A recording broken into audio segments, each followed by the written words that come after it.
इन अ गो, एक सीक्वेंस में मिल गया जी। कहाँ था? सूडो कोड क्या होता है? मैंने सूडो कोड के बारे में आपको पहले बताया था। मैंने फहद भाई को जरा बुलाना, ये प्रोजेक्टर सीधा कर। सूडो कोड मैंने आपको बताया था, दो दो वर्ड्स से मिलके बना है। आप लोगों में बायोलॉजी का कोई स्टूडेंट तो बैठा ही नहीं होगा सच। आप लोगों ने बायो पढ़ी? आपने बायो पढ़ी?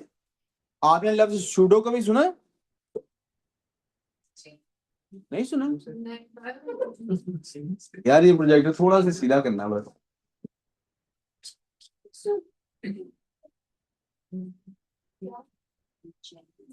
वाह, आपने तो रंग ही बदल दी प्रोजेक्टर के यार।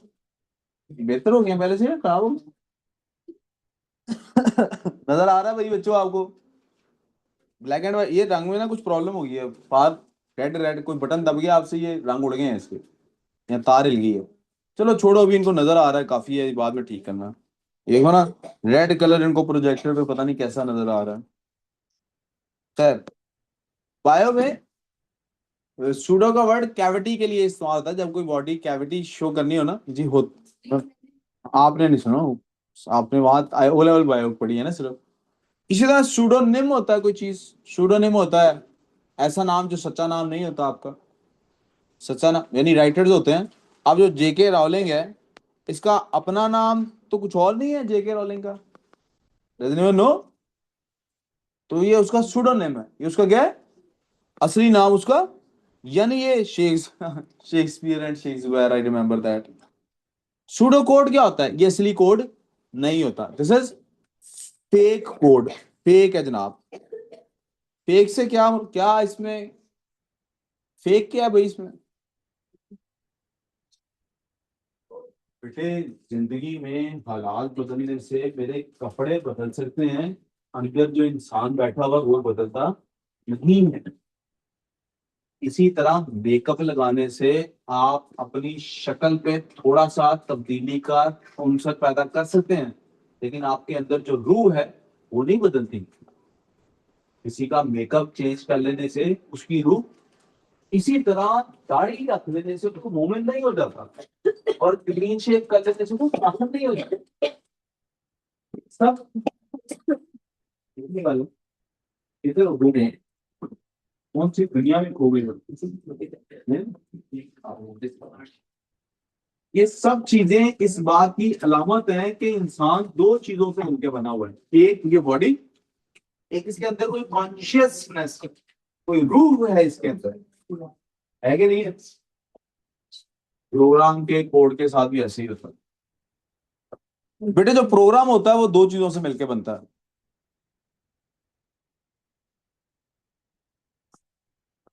Code, logic. प्लीज बोर्ड पे तवज्जो करनी है। मैं जो बातें बता रहा हूँ आप यकीन करें, बहुत अहम है। सर स्क्रीन शेयर नहीं हुई हुई। ओहो, आई एम सो सॉरी, मैं भूल गया हूँ अगर स्क्रीन शेयर नहीं की। मैं स्क्रीन शेयर कर देता हूँ।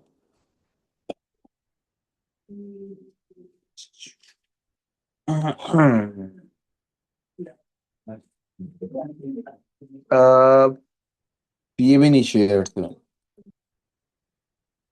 अच्छा जी। मैं कह रहा था कि आप, मैं आपको इस इंसान जो है वो दो चीजों से मिलके बना है। एक उसका फिजिकल अपीयरेंस है, और एक उसके अंदर की रूह है। एक उसके अंदर की, आप फिजिकल अपीयरेंस बदल भी दें तो अंदर से रूह बदल जाती है भला? नहीं। Does physical appearance matter? Yes, it matters a lot. Does it matter as much as the internal human being, the consciousness of the ह्यूमन बीइंग, द रूह ऑफ? नो। हमारी दादी कहती होती थी, पंजाबी का एक मुहावरा, कहती थी, शक्ला नाल नंग दे दिन, अकला नाल नंग दियां उमरां। शक्ल सूरत देख के रिश्ते नहीं तय किए जाते। चंद दिन में बंदा बोर हो जाता शक्ल सूरत से। अकलों से जिंदगियां गुजरती हैं। अकल वाली खातून के साथ आपकी शादी हुई हो तो ये दुनिया की एक बहुत बड़ी नेमत होती है। आप लोग इससे महरूम रहेंगे क्योंकि आपकी तो कोई बीवी नहीं होगी। ये जो लड़के हैं मैं उनसे बात कर रहा हूँ। मुश्किल भी जिंदगी इसी से बनती है। वो इकबाल का शेर शायद इसी के बारे में है। ये खाकी अपनी फितरत में ना नूरी है ना नारी, नहीं ये नहीं, अमल से जिंदगी बनती है जन्नत भी जहन्नम भी,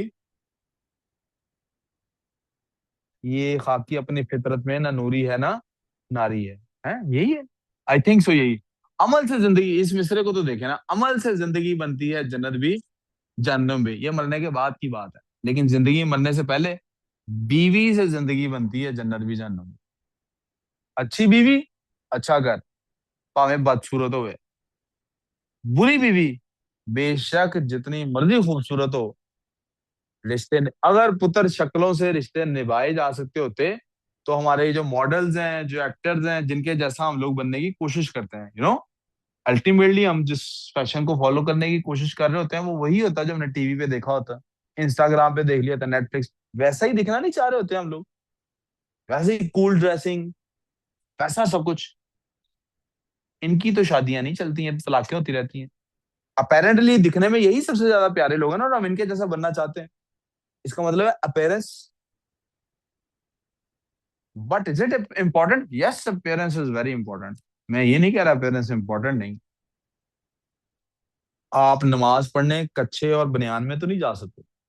नमाज आपने जमात के साथ पढ़ने जाना है, यू कांट वियर दैट। आप जोकर वाला मेकअप करके नमाज पढ़ने, आप हज जुमरे पे गए हुए हैं, तो लड़कियां पूरा मेकअप करके हज जुमरे पे जाएंगी? मैंने वो कल मैंने तवाफ पे जाना है, मैं जरा आईब्रोज बनवाऊं है, मेरे जरा अपर लिप्स करना, मैंने जरा उम्रा करना है, ये ऐसे करेंगी लड़कियां? इसका मतलब है अपेयरेंस। क्या स्किन टाइट कपड़े या ट्रांसपेरेंट कपड़े पहन के नमाज पढ़ने जा सकती हैं लड़कियां या लड़के? नहीं ना। इसका मतलब अपेयरेंस की इंपॉर्टेंस भी है। Yes, appearance matters. अपेयरेंस का फर्क पड़ता है। कैसे फर्क पड़ता है, मैं इसकी आपको एक बेसिक एग्जांपल दे देता हूँ। मेरे लिए ये अच्छी बात भी है और बुरी बात भी है, दोनों चीजें साइमल्टेनियसली हैं। I look younger than I am. I look younger than, मतलब ये ऐसा नहीं है कि मुझे वो खुशफहमी है, ये है एक रियलिटी है। I look younger than I am, sentence cross कर लिया है, बट अपेरेंटली पहली मुलाकात में I don't look as old as I am. तो जब भी किसी से बात होती है, तो कोई न्यू पेरेंट जो मेरा नाम सुन के आए होते हैं, वो फिर भी थोड़ा सा लिहाज कर जाते हैं, लेकिन जो पहली दफा आते हैं, वो मेरे से पता कैसे बात कर रहे हैं, वो समझते हैं शायद स्टूडेंट ही है, बेटा बेटा करके बात कर रहे होते हैं। And they don't take me seriously until either they have had a chat with me for an hour or so, or their child has sat in my class. जब तक उनका बच्चा या तो क्लास में नहीं बैठ जाता, तो वो जाके घर नहीं बताया था कि सर क्या चीज है, या वो मेरे से घंटा एक गुफ्तगू नहीं कर लेते, या एक तीसरी ऑप्शन, उन्होंने हमारे चैनल पे हमारे मेंटरिंग के लेक्चर देख लिए हों, वरना they don't take me seriously, right. But मेरे कंपैरिजन में, अगर मेरी जगह पे, उसी जगह पे कोई और ऐसा शख्स बैठा हो जो दिखने में बड़ी उम्र का लगता हो, यू you नो know, जैसे सर सलमान है, we are just 4 years apart, but he looks a lot older than he actually is. मेरे कंपैरिजन में तो he looks like he 10 years older than me, as I presume, as I am told. तो वो जब बैठे होंगे, तो people will take him more seriously, right or not? Appearance से फर्क पड़ा कि नहीं पड़ा बेटे? डिड इट मैटर और नॉट? Yes, appearance. अब इस सारी बात की सूडो कोड से क्या ताल्लुक है? आप मुझे बताइए, what is more important for me as a teacher? वो जो मेरे अंदर नॉलेज है, या मेरे अंदर स्किल है, या मोटिवेशन है, या पैशन है, वो ज्यादा इंपॉर्टेंट है, या मेरी शक्ल और मेरा गेटअप ज्यादा इंपॉर्टेंट है? ऑफ कोर्स मैं क्लास में पढ़ाने कच्चा बनियान पहन के आ जाऊंगा, आप लोग नहीं पढ़ेंगे ना। अपेयरेंस डज मैटर, लेकिन do I need to wear Gucci and Louis Vuitton, क्या क्या होते हैं वो जो भी, शुक्र है कि खवातीन वाले ब्रांड का नाम नहीं मैंने ले लिया। जी जी, I know you meant, I knew it, you will reach there, but you get the idea. I need to have a good appearance, but something is far more important than that. What is that something? अंदर जो knowledge है, मेरा बहुत getup ऐसा हो, मैंने glasses लगाए हो और बाल ऐसे टीचर्स की तरह जैसे प्रोफेसरों के बने होते हैं, मैंने उन्हीं की तरह गाउन पहना हो, और वो वैसे आके मैं बात करूं, and I don't even know the basics of the topic, जैसे हम टीचर्स होते हैं आया करते रहते हैं और उनको टॉपिक के बारे में पता भी नहीं होता। सारा आधे घंटे की तकरीर में यही बता। मैं आई नो अ टीचर, वो मेरे से मुलाकात होती थी तो वो क्या करते थे, वो मुझे बताते होते थे मैं 4 अकेडमियों में पढ़ाता हूँ, 5 अकेडमियों में पढ़ाता हूँ, और मैं बड़ा परेशान होता था यार, 5 अकेडमियों में कैसे बंदा पढ़ा लेता है एक ही टीचर, पढ़ाते भी मल्टीपल सब्जेक्ट। तो I later on I found out कि वो होम ट्यूशन से पढ़ाते हैं और उनको वो अकेडमी कहते हैं, तो 4-5 ट्यूशन पढ़ा लेते हैं। तो I think I considered him a very good teacher, I thought he is a very good teacher. 5 साल लोगों को पढ़ा रहे हैं, must be a good teacher. Degrees भी अपनी बड़ी बताते होते थे। एक दफा मैंने उनको पढ़ाते देख लिया, एक दफा नहीं, मुसलसल कई दिन पढ़ाते देख लिया। और उन कई दिनों में मैंने क्या देखा, अगर क्लास है 40 मिनट की, he spends 25 minutes to convince his students I am something very, मैं यूरोप फिरा हुआ हूं, तो मैं अमेरिका फिरा हुआ हूं, तो मैं, मेरे पास मिनिस्टर्स पढ़ते हैं, तो मैं फलाना हूं, तो मैं फलाना हूं। I saw this with my eyes. 10-15 minute वो पढ़ाते थे। इससे भी आगे मजे की बात सुनिएगा, जो सब्जेक्ट वो पढ़ाते थे वो सब्जेक्ट मैं भी पढ़ाता था। यानी I had good knowledge of that subject. उस टाइम नहीं पढ़ा, I knew that subject very well. शहजादे पढ़ाई गलत रहे थे। किताब खोलते थे, जो किताब में लिखा होता था उसकी रीडिंग करते थे, ट्रांसलेशन करते थे, और ट्रांसलेशन करते हुए उसका पता नहीं क्या से क्या मतलब बता देते थे। आई विश मैं आप लोगों को एक दफा उनसे मिलवा सकता, आप में से कोई भी उनसे मिला नहीं हुआ, लेकिन अगर आप उनको देखते तो आप कहते यार सर ये तो बहुत अच्छे टीचर है। 3 दिन तक आप यही कहते, चौथे दिन भी शायद आप यही कहते, अगर आप खुद भी पढ़ना नहीं चाहते, घर से जबरदस्ती भेजे गए हैं।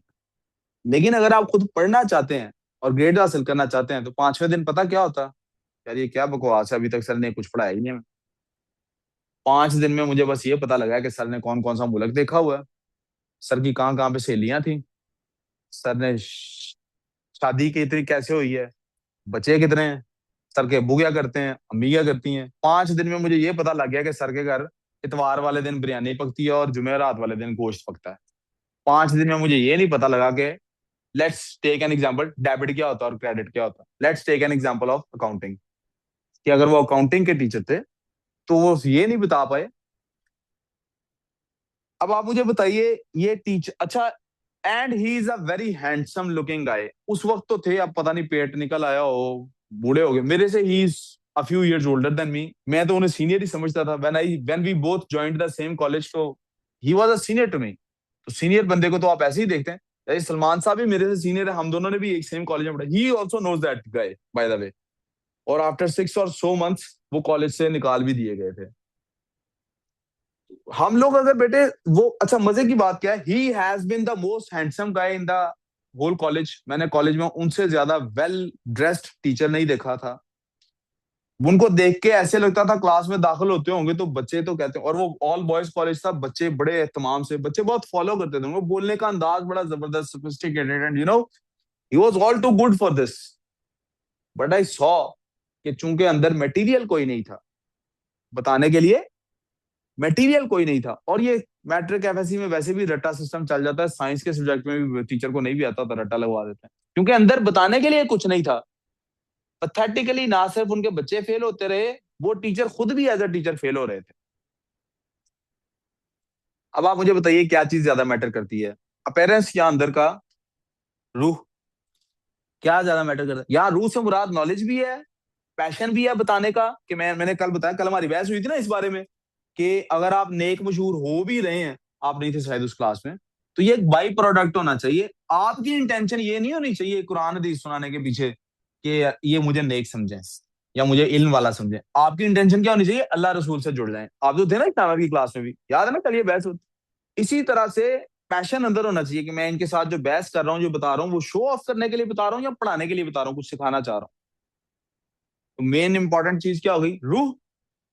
लेकिन क्या जो अपेयरेंस है उसकी इंपॉर्टेंस जीरो हो गई? नो, उसकी भी इंपॉर्टेंस अपनी जगह मौजूद है। यहां तक किसी को कोई कंफ्यूजन? इस सारे का इससे क्या ताल्लुक है? प्यारे बेटे, जब भी किसी को प्रोग्रामिंग सिखाई जाती है ना, तो उसको असल में ये बताया जाता है कि हर प्रोग्राम, हर सॉफ्टवेयर के 2 हिस्से होते हैं। एक होता है एक्चुअल कोड और एक होती है उसके पीछे की लॉजिक। एक क्या होता है? एक्चुअल कोड, और एक होती है उसके पीछे की। आपने अगले 4-5 साल यानी यूनिवर्सिटी के सेकंड ईयर तक, जब आप फोर्थ सेमेस्टर में पहुंच चुके होंगे, आप में से जो सीएस की फील्ड में जाना चाहते हैं, इसी पर काम करना है। This has your only priority. आपकी ओनली प्रायोरिटी क्या होनी चाहिए? लॉजिक। क्या प्रायोरिटी होनी चाहिए? अगर आपकी लॉजिक अच्छी है तो आप बुक में भी गलती निकालने के काबिल हैं। अगर आपकी लॉजिक अच्छी नहीं है तो आपको बेशक रट चुका हो कि सेमीकोलन जब कोड लिखते हैं, पाइथन में सेमीकोलन नहीं डालना, जावा में ये वाला स्क्रिप्ट पहले आना चाहिए, वीबी के अंदर ये स्क्रिप्ट आना चाहिए।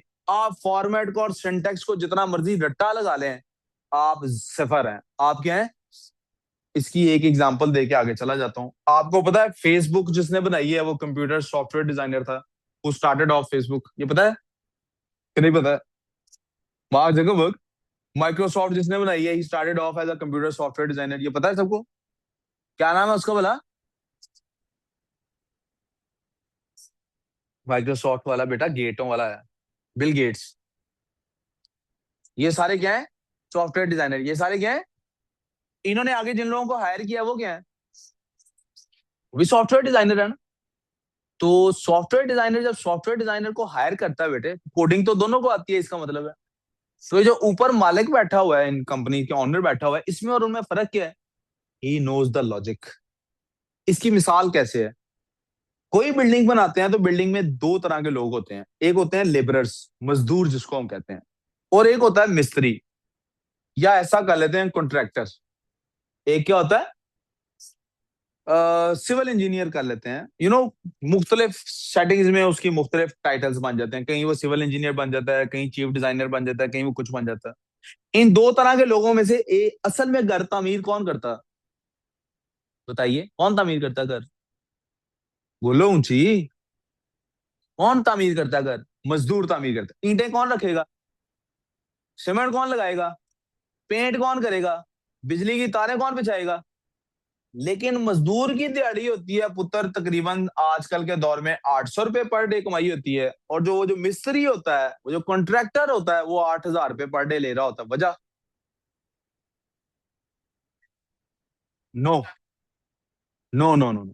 वो 8,000 रुपया उसका अपना इंडिविजुअल जो जेब में जा रहा है, सब खर्चे निकाल के, मैं उसकी बात कर रहा हूँ। वो उसको पर डे 8,000 से कहीं ज्यादा जाता है। क्यों? हाँ, सब चीजों के अलावा जो उसको प्रॉफिट हो रहा है 8,000 पर डे से ज्यादा हो रहा है। क्यों?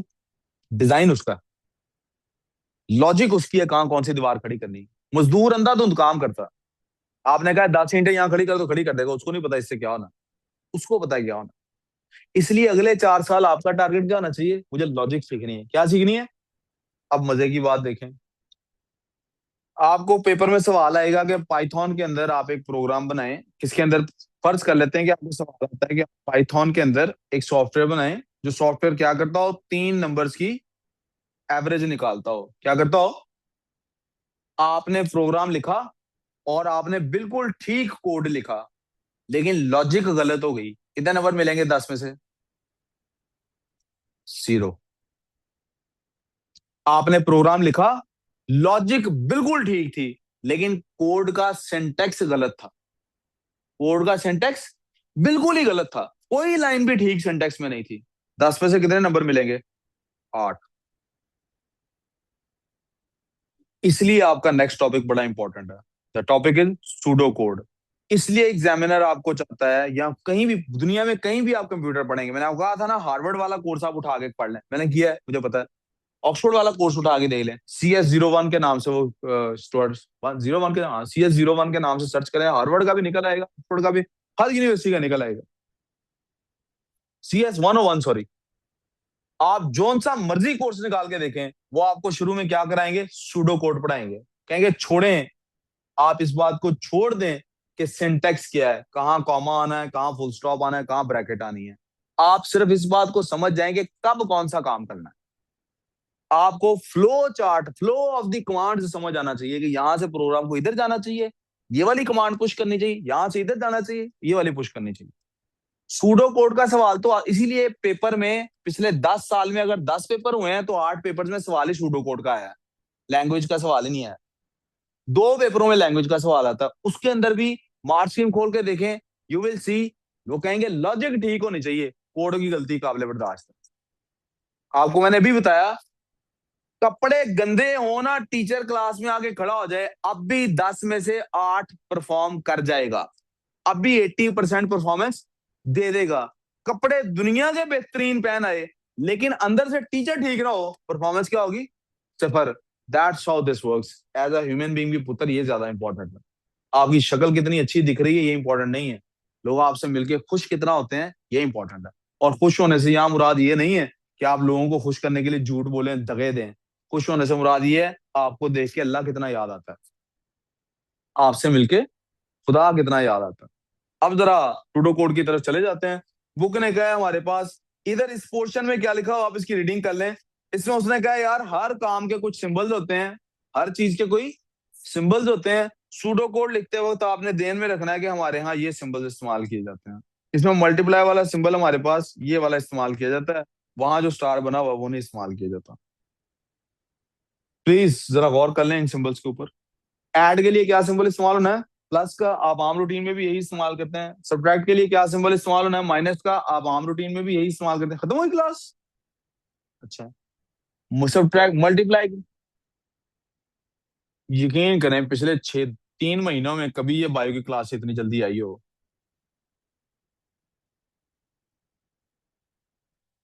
सारे आ जाते हैं, एंड पे आती है। आज देख लो सबसे पहले भाग के आई है। मल्टीप्लाई के लिए ये सिंबल है, डिवाइड के लिए क्या सिंबल यूज होना है? इसको फॉरवर्ड स्लैश कहते हैं। क्या कहते हैं? 2 स्लैशेस होती हैं, जो बैक स्लैश होता है उसका कुछ और काम होता है, वो आगे जाके हम देखेंगे। इसको क्या कहते हैं? Forward slash. ये पावर के लिए इस्तेमाल होता है, साइन हैट जिसको बना हुआ है। और ग्रुप करने के लिए कि कौन सी कैलकुलेशन पहले करानी है, ब्रैकेट्स, राउंड ब्रैकेट्स इस्तेमाल होते हैं। हम स्क्वायर ब्रैकेट्स और कर्ली ब्रैकेट्स जो मैथ में करते हैं वो यहाँ पे इस्तेमाल नहीं होते हैं, मुझसे पूछ लो। ये मैंने स्टैटिक बनाया है, वो ऐसा होता है, इसमें देखो ना इसकी 5 नुकरे हैं, उसे 6 होती हैं। दोबारा बना के दिखा दूं आपके? ये इस तरह से बनना है, कीबोर्ड पे ये होता है असल में साइन, और यही नजर आता है हमें। आप अब ये वाला स्टार तो नहीं ना बनाना शुरू कर देंगे हर जगह पे मल्टीप्लीकेशन के लिए? सही है। अब आ जाते हैं जी एग्जांपल ऑफ सूडो कोड। एक चीज आपको क्या चाहिए होती है? असाइनमेंट। क्या चाहिए होती है? असाइनमेंट का क्या मतलब है? आपने एक प्लेस होल्डर लिखा, जैसे मैथ में होता है, let this be equal to x. होता है भाई कि नहीं होता? कैसे यार दुख के साथ मुझे देख रहा है, जैसे मैंने इसके पैसे नहीं लेके, वो अम्मी ने पैसे दिए हो 100 रुपए, जा पुत्र लॉलीपॉप खा लेना, और मैंने छीन लिया हो। ऐसे करके ऐसे घूरो। पपी डॉग आइज समझते हैं आप क्या होती हैं? पता है पपी डॉग आइज इंग्लिश का एक मुहावरा है, इसका मतलब पता है? नहीं? वो बड़ी बड़ी आंखें निकाल के, जिससे ऐसे जैसे जुल्म नहीं हो रहा, बड़ा मजबूरी में बिठाया हुआ है, ब्रेक करनी है। हाँ, अच्छा सुन रहा है? अच्छा वाकई इस पढ़ रहा था, मुझे लग रहा है जैसे मजबूरी में बैठा हुआ। सुने, प्लेस वैल्यू को कोई ना कोई वैल्यू देनी होती है, जैसे हम करते नहीं मैथ्स में, let x be equal to this. Pseudo code में जब भी आपने लिखना है, एक वेरिएबल रखा कास्ट, उसको वैल्यू क्या असाइन करनी है? 10। जैसे पिछली एग्जांपल में थी, कॉस्ट प्राइस उसकी कितनी थी टिकट की बेटे? $20 थी। $20 फर्ज करें वो हमने यहाँ पे सूडो कोड लिखना होता तो हम उसका वेरिएबल का नाम क्या रख देते? कॉस्ट। क्या नाम रख देते? और कॉस्ट को इक्वल टू किसके खड़ा करना है? $20 के। ये एरो एड बताता है कि ये जो 10 की वैल्यू है ये कॉस्ट के, कॉस्ट समझे एक दराज है, एक बॉक्स है जिसमें ये 10 वैल्यूज आ रही है। आपने विजुअलाइज भी प्रोग्राम को ऐसे ही करना। फिर प्राइस, उसकी टोटल प्राइस क्या बन रही है? Cost multiply by 2। मैंने वो बेचनी है, $20 में खरीदी है, ब्लैक में टिकटें बेचने लगा हूं, मैंने क्या सोचा है डबल करके बेचूंगा। तो मेरे पास जो पैसे हैं उसको डबल करने के लिए किससे मल्टीप्लाई करना है? 2 से। डबल करना है ना? तो प्राइस कैसे निकलेगी? प्राइस को कौन सी वैल्यू असाइन होनी है? जो कॉस्ट की ओरिजिनल वैल्यू थी उसको 2 से मल्टीप्लाई करते हैं। अब आप सोचें, 10 को चेंज करूंगा तो प्राइस की वैल्यू चेंज होगी कि नहीं? यस और नो? मल्टीप्लीकेशन का तरीका नजर आ गया। टैक्स से निकालना है जी, जो टोटल सेल प्राइस निकली है उसके ऊपर कोई सेल टैक्स भी देना है। आप 12% सेल टैक्स है, मल्टीप्लाई बाय 0.12 करते। सेलिंग प्राइस टोटल क्या निकल रही है? जो मेरे पास प्राइस प्लस टैक्स वैल्यू निकली है। जेंडर क्या है? एम या एफ या जो भी हमारा चलता है, चोजन, फॉल्स वगैरह, ये सिर्फ उसने एग्जांपल्स दिए हैं, कोई प्रोग्राम नहीं बनाया कि ऐसे हम वैल्यू असाइन करते हैं। कोई कंफ्यूजन? पेपर में सवाल आता है कभी इस तरह से, ये राइट हैंड साइड को प्लीज साथ देख लीजिए। एग्जाम में एग्जामिनर आपसे सवाल पूछता है, कभी आपको वो ये स्टेटमेंट्स देता है और कहता है इनका सूडो कोड्स लिखिए, ये 2-3 नंबर का सवाल आता है, और कभी ये सूडो कोड लिख के आपको कहता है what happens after this pseudo code. तो ये राइट हैंड साइड वाली इंफॉर्मेशन आपने लिखनी होती है। Are we clear on this? मजीद कमांड्स के लिए कैसे कैसे सूडो कोड्स लिखते हैं उसकी एग्जांपल्स हम इंशाल्लाह नेक्स्ट क्लास में करेंगे। यहां से 2 मिनट बाद अब हम फिजिक्स की क्लास स्टार्ट कर रहे हैं।